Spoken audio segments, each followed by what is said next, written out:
Salut la famille et bienvenue pour une nouvelle vidéo qui n'est pas chez moi pour l'instant. On va y aller juste après. Je sais que le titre et la miniature c'est par rapport à chez moi et j'ai trop hâte de vous montrer parce que c'est un rêve de pouvoir vous montrer ce nouvel appartement. Mais juste avant ça, j'ai eu la chance d'être invité à ce qu'ils appellent Casa Ferrari. C'est un pop-up en fait que Ferrari ont fait ici sur les hauteurs de Monaco pour découvrir la nouvelle 849 Testarossa qui est juste derrière moi. Donc on va faire un petit tour de cette voiture là puis on va redescendre dans le centre-ville pour vous montrer l'appartement. Mais d'abord, on découvre une nouvelle Ferrari parce que c'est pas tous les jours. Ça serait dommage de ne pas partager ça avec vous. Donc la voici, la nouvelle 849 Testarossa de 1050 chevaux. Donc elle vient remplacer la SF90 comme vous le savez, qui avait 1001 chevaux. Il y a un peu plus de puissance. Ils ont fait ça avec des turbos plus gros. Toujours un V8, donc du coup biturbo avec une assistance électrique aussi. D'ailleurs, l'assistance électrique aide beaucoup avec la délivrance de la puissance parce que comme tu sais, les turbos, ça amène du turbo lag et du coup, le fait d'avoir agrandi les turbos, ça ramènerait en théorie plus de turbo lag, mais le moteur électrique qui donne du couple instantané vient combler un petit peu le vide que tu peux avoir sous accélération pour le turbo lag. Là, on est technique là, hein. D'habitude on est juste là pour rigoler. Là, ça devient technique. À part ça, niveau design, qu'est-ce que vous en pensez? Honnêtement, premier ressenti, elle est beaucoup mieux en vrai que quand tu la vois en photo. En photo, je n'étais pas convaincu au début, mais là, en la voyant en vrai, elle est beaucoup plus imposante. Elle a vraiment une aura. C'est des lignes très directes, assez carrées, moins comme ce qu'on voyait par exemple avec celle-là juste à côté, la Roma, où c'est beaucoup plus arrondi.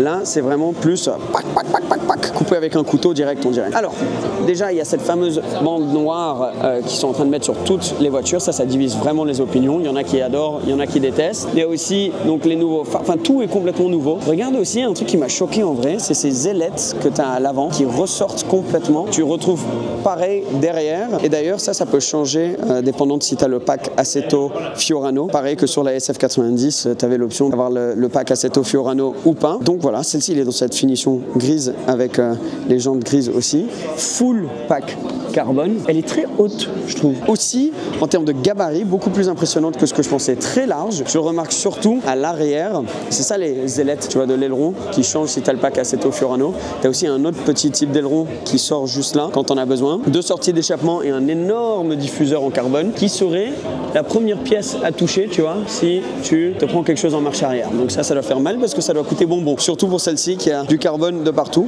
Ouais, elle est beaucoup plus large que ce que je pensais et beaucoup plus imposante physiquement. Tu as bien sûr d'un côté pour faire le plein d'essence et de l'autre côté pour faire, je sais pas dans quel sens c'est, mais l'autre côté pour mettre la prise pour la batterie. Oh, le flippeux qui allume les phares. Oh, mais quel pro! C'est pas son premier rodéo celui-ci. Voilà, comme ça c'est... Ouais, c'est vrai que c'est beau. Les nouveaux phares, ben, ça va dans la direction de toutes les autres Ferrari. On est en gros contre-jour là, mais j'espère que vous arrivez à voir, ça s'est éteint déjà. Alors quelques beaux petits détails que j'avais pas vu sur les premières photos, c'est, t'as vu ces petites sorties d'air ici, ça peut-être c'est pour enlever l'air turbulent qu'il y a dans le passage de roue. Il y a un autre détail qui est dingue, c'est cette portière qui est complètement faite d'une pièce d'aluminium. Mais le fait d'avoir une pièce d'alu qu'ils ont pu enrouler justement là sur la porte pour pouvoir amener l'air dans cette aération juste là, c'est assez impressionnant parce que franchement de pouvoir avoir une forme comme ça sur une pièce d'alu, très compliqué.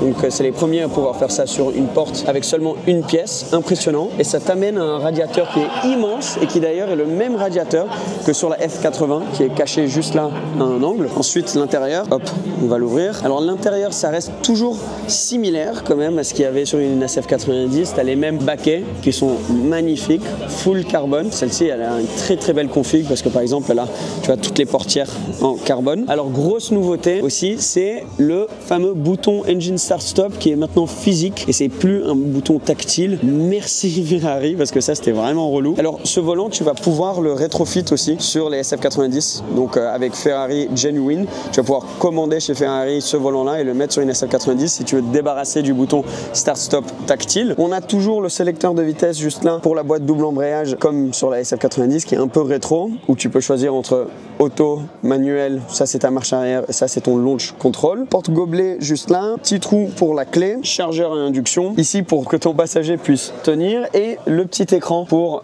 ton passager ou ta passagère. Ça c'est très sympa. Ce que j'aime bien avec cet intérieur comparé à d'autres intérieurs de voitures modernes et même d'autres Ferrari dans la gamme comme le Puro Sangue, c'est que tu n'as pas trop le ressenti d'une présence des écrans. Donc tu vois, ils sont plus discrets les écrans et je pense que ça va aider l'intérieur à pas faire vieillot dans plusieurs années. Donc c'est sympa parce que les écrans c'est cool, mais la technologie avance tellement vite que ça peut très rapidement faire très ancien. Donc sympa la manière qu'ils ont réussi à déguiser tout ça. Franchement, sympa cet intérieur, ces sièges, je les adore. Cette config, elle est vraiment sympa. Le moteur qui est caché super bas comme sur la SF90 juste derrière. Énorme haut-parleur dans la porte. T'as vu ça? J'avais jamais remarqué. Je sais pas si c'était pareil sur la SF. Il y a l'air d'avoir un sacré système audio. Donc voilà, c'est la nouvelle 849 Testarossa. J'espère qu'un jour on aura la chance de l'essayer parce que ça doit être impressionnant. J'ai eu la chance d'essayer la SF90, c'était une dinguerie. Plus de 1000 chevaux, c'est déjà fou. Mais la 1050, après honnêtement c'est pas un énorme saut en puissance, mais heureusement parce que 1000 c'était déjà largement assez, voire trop.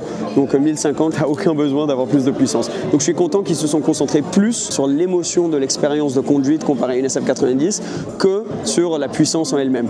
Donc je pense que c'est la bonne mentalité. Maintenant qu'on a vu ça, pourquoi pas partager quelque chose hors automobile, parce que j'aime bien partager plein de parties différentes de ma vie, des avancées dans la vie avec vous, parce que ça fait tellement longtemps qu'on est sur cette chaîne YouTube ensemble. Donc je vais vous montrer finalement mon nouvel appartement. D'ailleurs, avant qu'on continue plus, un truc important avec un achat de voiture ou l'entretien d'une voiture, c'est les pneus. Et moi sur la M3 Touring, par exemple, j'avais des pneus d'été que j'ai changé parce que je n'étais pas fan des pneus sur laquelle elle venait, donc j'ai changé de pneus pour mettre des Pirelli.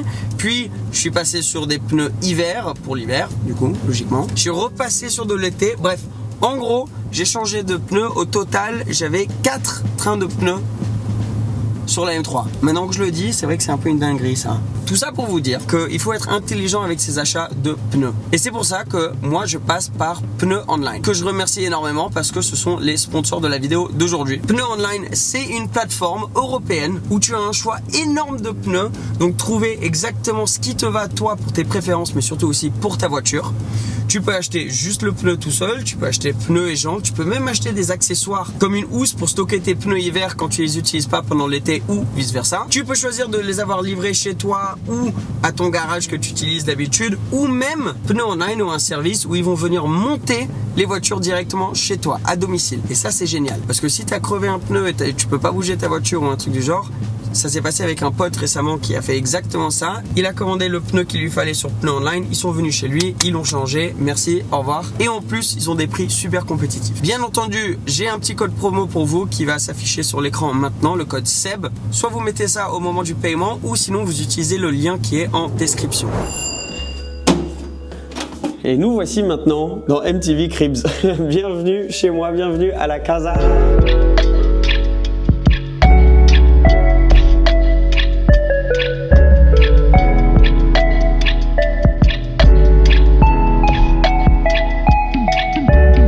Ça fait longtemps que j'ai envie de vous faire cette vidéo. Le tour va être très rapide parce que c'est pas immense et d'habitude quand il y a ce genre de vidéo sur YouTube, c'est parce que tu vois une villa de zinzin, un truc de malade. Bah ça va pas être le cas aujourd'hui, ok? Vous êtes chez moi, j'ai fait ce que je pouvais, mais ça me tenait à cœur de partager ça avec vous. On est à Monaco déjà et juste de dire ça, c'est un kiff, un rêve et j'ai du mal à y croire. J'ai grandi juste en dehors de Monaco. J'ai toujours vu Monaco comme le rêve, l'endroit où j'avais envie de vivre un jour. J'ai mes amis ici, j'ai grandi ici, donc il y a une partie de ma famille ici. Il y a les personnes avec qui je collabore sur YouTube, beaucoup qui sont ici. Donc c'était juste vraiment l'endroit où je voulais m'installer.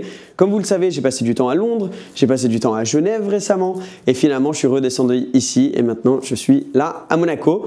Et ça m'a pris du temps pour trouver un appartement qui m'allait, que ce soit dans l'appart en lui-même, mais aussi le prix. Parce que Monaco, comme vous savez, c'est pas donné. Mais heureusement, j'ai pu trouver quelque chose qui faisait l'affaire et je suis trop content d'être ici. Et peut-être qu'on pourra parler de plus en plus de commencer de vivre vraiment à l'année à Monaco, etc.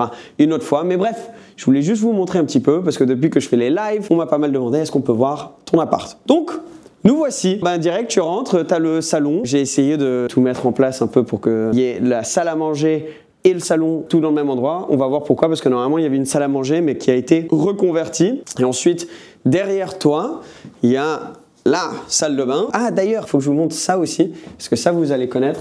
Ça, c'est une image de ma Ferrari de la 430 Scuderia qu'un abonné m'a envoyé. Donc merci beaucoup. J'ai la chance de recevoir des trucs de la part de certains d'entre vous de temps en temps.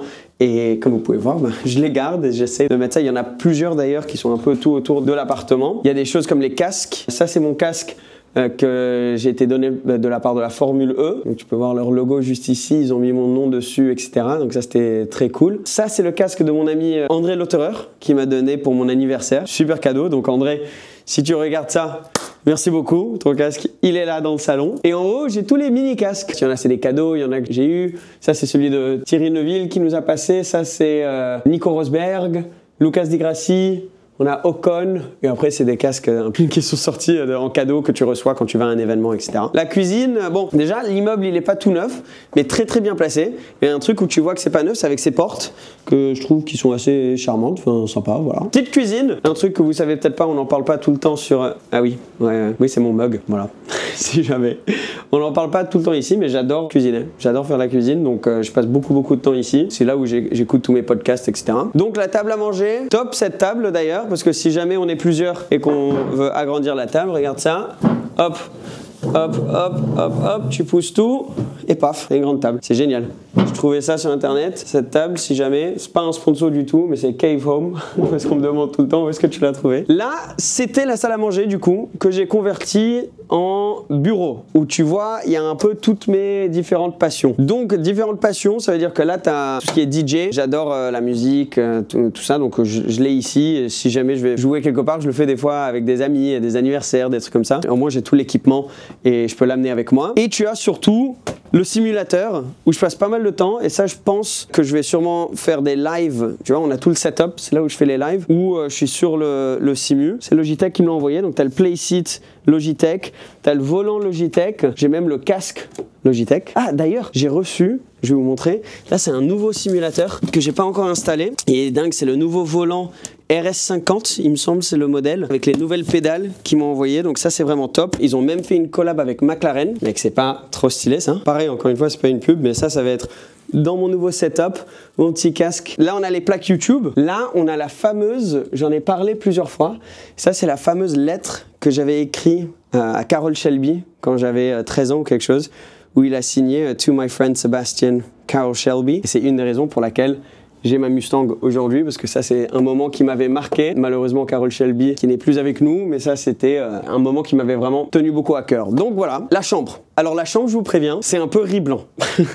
Elle tire un peu la gueule, faut que je décore un peu plus. La chambre, là, il y avait un gros tableau sur le mur là, qui est tombé au milieu de la nuit et j'ai failli faire une crise cardiaque. Mais c'est un tableau qu'on m'avait offert de la part d'un photographe, où c'est ses photos originaux qu'il a pris au Grand Prix de Monaco, je me rappelle plus quand c'était, mais où quand il y avait Senna qui était dans le Grand Prix, et il a fait imprimer toutes ces photos, il m'a fait un collage de toutes ces photos de Senna pendant qu'il était là pour le Grand Prix de Monaco. Et donc ça c'est un gros tableau qui était là, que je dois refaire faire parce qu'il est tombé, il s'est pété. Bah salle de bain, elle fait très vieille cette salle de bain. Bon, au moins t'as deux salles de bain, t'as une vraie douche, t'as un bain. C'est le bain, jacuzzi, tout ça, mais faut que je l'utilise plus, ouais. Mais après ça prend du temps le bain. Et voilà. Et basta. Ça continue pas plus, c'est pas un truc immense, mais déjà je trouve d'avoir mon espace bureau. Et là t'as le balcon, je vais pas le montrer trop, sinon on capte directement où c'est, vu que c'est en plein centre de Monaco. Mais balcon qui est une grosse télé aussi pour regarder la Formule 1 l'été ou quoi, c'est sympa. Tout le monde me dit toujours pourquoi t'as une télé sur le balcon, c'est inutile. Crois-moi, si un jour t'as un balcon, c'est le meilleur bail. Tu te mets avec tes potes dehors, t'as la télé pour mettre la musique et tout, c'est génial. Vous avez maintenant vu chez moi, je vous avais fait le tour parce que tu te dis peut-être, attends, t'avais pas fait toutes tes vidéos sur un autre appartement. Ça, c'est un autre appartement que j'ai du coup mis en location. C'est un investissement. Et ça, pour le coup, c'est vraiment mon appart maintenant où je vis. J'ai tellement pas l'habitude de faire une vidéo comme ça sur le canapé. Normalement, on est assis dans une voiture en train de gueuler, en train d'accélérer. Et je sais qu'il y a beaucoup de youtubeurs qui n'ont pas envie de montrer ça ou garder cette intimité, ce que je peux comprendre aussi. Mais pour moi, je trouve ça a toujours été un rêve. C'est quelque chose pour lequel j'ai beaucoup bossé et qui m'a toujours motivé à bosser. C'est de pouvoir un jour être ici dans l'endroit où j'ai toujours rêvé à Monaco, avoir mon appartement à moi, mon chez moi. Et donc je sais que quand j'avais des connaissances qui avaient ça ou qui me montraient ça, ça me motivait énormément et ça m'ouvrait les yeux de ce qui était possible et le genre d'endroit où ils vivaient. Et donc si je peux partager ce moment-là avec vous, déjà top. Et si ça peut vous montrer un petit peu ce que tu peux avoir ici à Monaco, encore mieux. Donc voilà pourquoi je voulais un peu partager ça avec vous. En plus de la Ferrari en début de vidéo, je trouvais ça assez cool aussi. Vidéo toute simple, mais vous avez vu maintenant le full setup. Tous les lives, j'ai envie d'en faire plus. J'adore ce format. Donc des lives où je suis assis au bureau ou des lives sur le simu. Dites-moi en commentaire si ça vous intéresse parce que c'est avec ça que je vais décider si on en fait de plus en plus ou pas. Donc voilà. merci beaucoup d'avoir regardé. Abonne-toi si tu ne l'es pas encore. Et promis, retour aux voitures vraiment pur et dur. On va rouler dans la prochaine vidéo. À bientôt. Ciao, ciao.